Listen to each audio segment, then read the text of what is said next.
Inaabangan na ngayon ang balita na ilalabas na ng US ang kanilang mapanganib at napakalakas na armas upang tapatan ng China sa paghahari nito sa rehiyon. Subalit ano nga ba itong quick sync na tinatawag? Gaano ito kalakas at ano ang magiging epekto nito kung sakaling gamitin ito ng Amerika sa China? Ito ang ating aalamin. Mga kaalam, ang Estados Unidos ay naghahanda na ngayon sa isang malaking bilang ng mga anti-ship na maaari nilang gamitin upang laban ng China at upang maprotektahan ang kanilang mga barko at pangalagaan ang kanilang kapangyarihan sa karagatan sa Indo-Pacific region. Ito ay isang direktang tugon sa lumalaking kapangyarihan ng militar ng China na kung tutuusin ay may malaking bilang ng mga barko at mga armas kumpara sa Amerika. Ang plano na ito ng Amerika ay nag-ugat sa mga agresibong aksyon ng China sa South China Sea, partikular sa panghaharas sa mga teritoryo ng Pilipinas at balak nitong paglusob sa Taiwan. Isa rin sa nakikita ng Amerika ay ang pagsakop ng China sa tinatawag na Western Pacific at First Island Chain na mahalaga para sa kaligtasan at seguridad ng kanilang mga kaalyado sa rehiyon.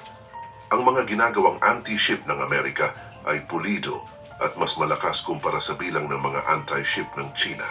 Mas mura ito at may kakayahan na magpalubog ng malaking puwersa sa maiksing panahon. Ito ay walang iba kundi ang quick sync. Ano nga ba itong quick sync?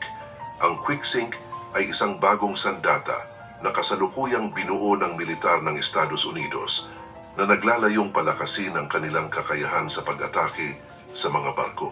Ito ay isang bomba na may GPS guidance at seeker system na kayang subaybayan ang mga gumagalaw na target. Ang pangunahing layunin ng quick sync ay mabilis na neutralisahin ang mga banta sa dagat na nagbibigay ng mas maraming option sa mga puwersa ng US sa maritime domain sa pamamagitan ng paggamit ng Weapon Open Systems Architecture, WOSA. Ang quick sync ay nagpapahintulot ng modularity at plug-and-play capability na nagreresulta sa mas eksaktong pag-target sa isang kalaban. Ang sandatang ito ay hindi katulad ng mga torpedo at maaaring ilunsad mula sa iba't ibang uri ng sasakyang panghimpapawid tulad ng B-2 Spirit Stealth Bomber.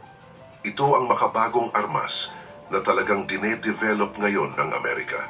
Gaano naman ito kaimportante at kalakas?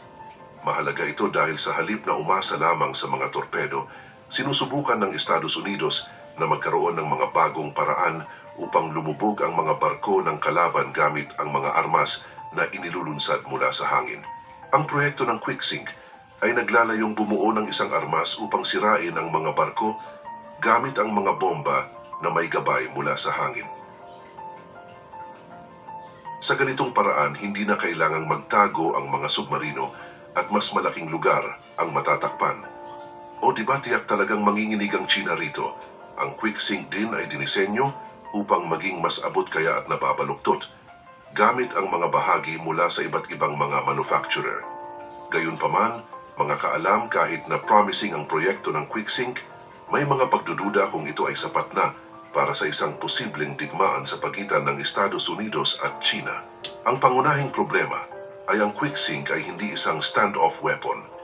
Nangangahulugan ito na kailangan itong ilunsad mula sa malapit sa target na naglalagay sa mga sasakyang panghimpapawid na nagdadala nito sa panganib mula sa mga panlaban sa hangin ng China.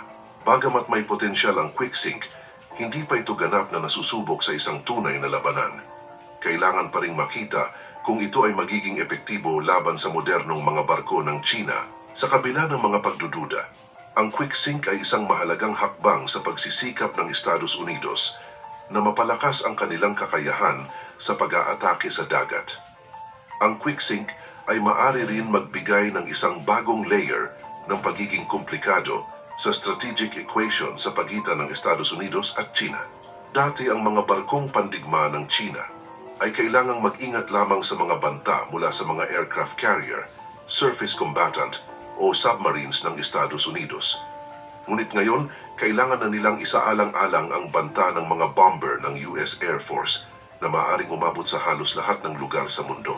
Sa kabila ng mga benepisyo, mayroon ding mga kahinaan ng quick sync. Dahil ito ay isang short-range weapon tulad ng aking nasabi na kanina, at ang mga sasakyang panghimpapawid na nagdadala nito ay maaaring malantad sa mga depensa sa China. Ang mga modern system ng pagtatanggol ng China ay maaaring magpalubog sa mga sasakyang panghimpapawid na nagdadala ng quick sink, kaya ang mga bomber ay kailangan mag-ingat sa kanilang mga pag-atake. Gayunpaman, mayroon pa ring mga sitwasyon kung saan maaaring maging epektibo ang quick sink. Halimbawa, laban sa mga maliliit na grupo ng barko ng China na may limitadong mga panlaban sa hangin o laban sa mga barkong pang-supply at mga barkong sumusuporta na hindi gaanong protektado. Ito ay isa lamang sa mga hakbang na ginagawa ng US Air Force upang mapalakas ang kanilang kakayahan sa pag-aatake sa dagat. Bukod sa quick sink, sinusubukan din nilang palakasin ang kanilang arsenal ng long-range anti-ship missile, LRASM. Bagamat mas mahal ang LRASM, mas epektibo ito dahil mas malayo ang sakop nito at mas mahusay na nakakaligtas sa mga panlaban sa himpapawid. Sa kabilang banda, ang quick sink ay mas abot kaya at mura, ngunit kulang sa mga kakayahan na ginagawa ang RASM na mas epektibong armas. Ang mga pagsasanay tulad ng Rim of the Pacific, RIMPAC, ay nagpapakita kung paano ginagamit ng Estados Unidos ang iba't ibang uri ng armas upang sakupin ang mga target sa dagat, kabilang ang LRASM at ang Harpoon missile. Ang mga pagsubok sa quick sink ay isinagawa kamakailan, kung saan matagumpay nitong pinabagsak ang mga decommissioned na barko sa ilalim ng RIMPAC exercises.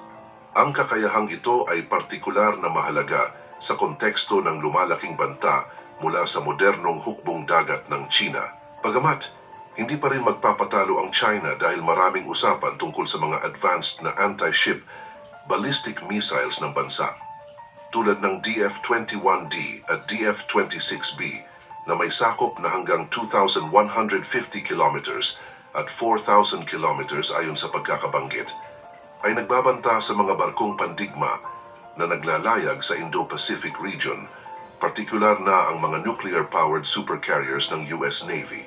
Bagamat nagpapatuloy ang pag-unlad ng US military sa mga hypersonic missiles, sinusubukan nilang muling gamitin ang isang matandang paraan ng pag-atake sa mga barko, ang pagbomba mula sa himpapawid.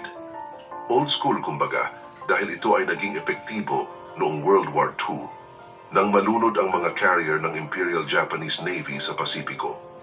Maaaring magamit din ito upang kontrahin ang mga bagong carrier ng China.